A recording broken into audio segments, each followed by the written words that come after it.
Released in 1954 by Warner Brothers, Them was a major hit and was one of the highest grossing films of 1954. The studios could finally see the draw of science fiction films like this. You see, in the 1950s, science fiction wasn't taken seriously, and sci-fi films were nothing more than cheap popcorn entertainment. Warner Brothers initially passed on them and had little or no interest in making the movie. However, after seeing Paramount's eagerness to take on the film, Warner Brothers changed their minds and decided to keep the project. And with the enormous success of Them, studios started to take notice and use the appeal of films like Them.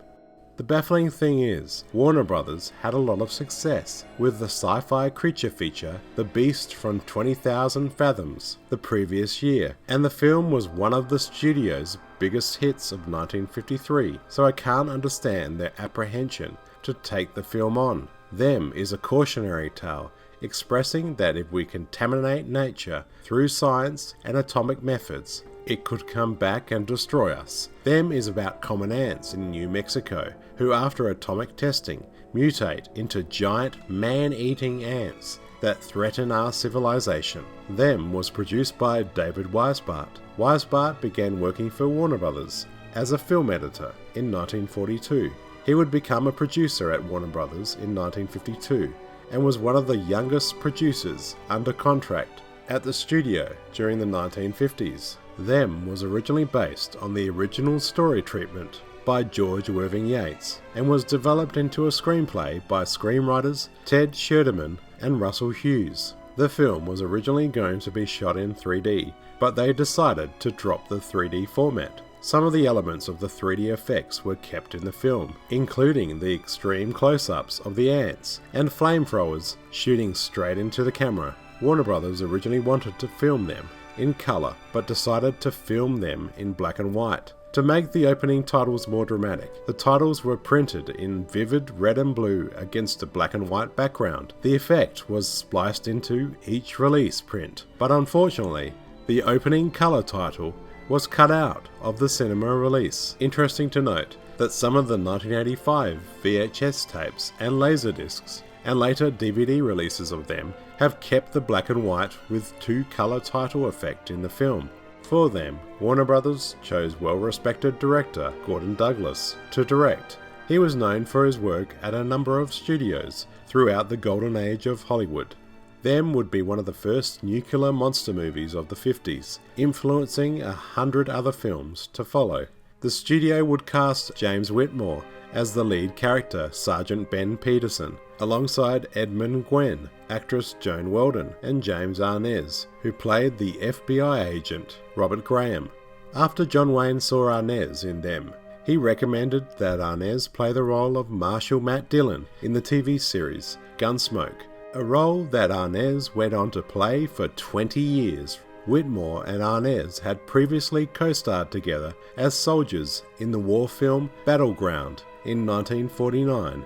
Leonard Nimoy, long before he was cast as Spock in Star Trek, has a small uncredited role as a US Army Staff Sergeant. Actor Dick York, who would later star in TV's Bewitched as Darren Stevens, also appears in Them, in a small part. The New Mexico desert scenes in Them were actually shot in the Mojave Desert near Palmdale, California. The final scenes were filmed along the concrete spillways of the Los Angeles River between the 1st and 7th Street bridges, which is east of downtown.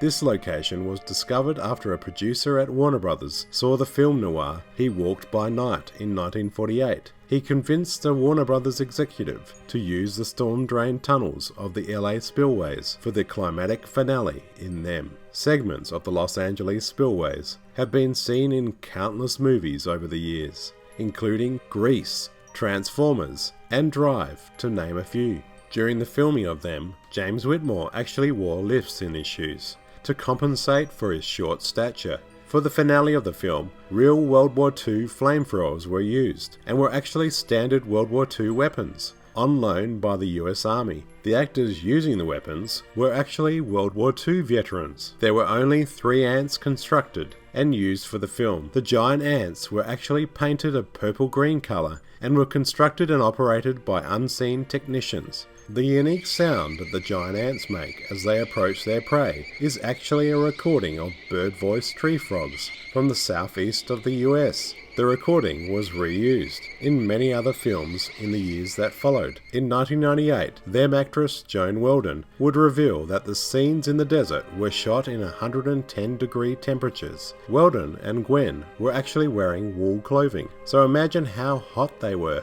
Gwen actually suffered from advanced arthritis. Although it's hard to notice in the film, he was in pain almost constantly in the film, and he was usually helped off the set by his valet driver. During post-production, director Gordon Douglas recalled, "I asked the editor, 'How does it look?' and he said, 'Fine.' I said, 'Does it look honest?' He said, 'As honest as 12-foot ants can look.'" For the promotion of the film, the over-the-top film posters of them show a gigantic ant with menacing human-like eyes, rather than the eyes of an ant. In Sweden, where the film was first released, the film was actually named Spindlarna, which weirdly translates as the spiders. Reviews for them were mixed, but were mainly positive. A critic in Variety said, "Them is a top-notch science fiction shocker. It has a well-plotted story, expertly directed and acted in a matter-of-fact style to rate a chiller payoff and satisfy the fans at the end." Them, after its release, was nominated for an Oscar for Best Special Effects. Them is by far one of the best mutant creature films of the 1950s. The finale, where the ants are killed by flamethrowers and gas, is one of the most exciting finales in cinema history. I love the practical effects in them. Sure, they don't look as convincing today, but back in the mid-50s, it would have been amazing to see them on the big screen. Them, well and truly, would have inspired many of today's well-known special effects artists. Them had a great effect on pop culture, and is truly felt today in films and video games. The popular video game Fallout 3 takes place in a post-apocalyptic world. It actually had a side quest involving giant mutated fire ants that are given the title Those, which is a definite tribute to them. My name's Jonathan. Thanks for watching. If you enjoyed this video and like what you see on my channel, please subscribe, and if you would like to become a patron on my Patreon, click on the link below.